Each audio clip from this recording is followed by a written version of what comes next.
গত ৫ই আগস্ট আওয়ামী লীগ সরকার ক্ষমতাচ্যুত হওয়ার পর তাদের কার্যক্রম প্রায় বিলীনই হয়ে রয়েছে। এবার আবারও পুরো ফেব্রুয়ারি জুড়েই কর্মসূচির ডাক দিল এই রাজনৈতিক দলটি।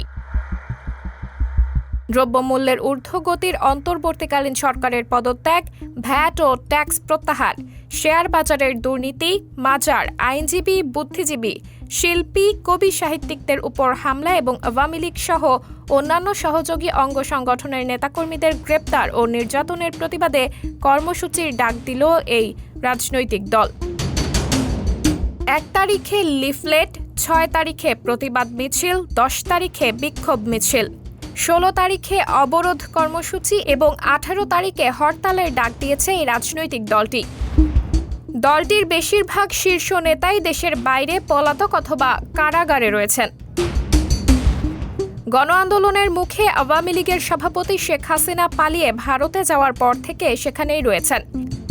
এর আগেই সভা সমাবেশের ডাক দিলেও তেমন মাঠে দেখা যায়নি এই দলটির নেতাকর্মীদের। তবে কি ফেব্রুয়ারিতে সক্রিয় হতে যাচ্ছে আওয়ামী লীগ?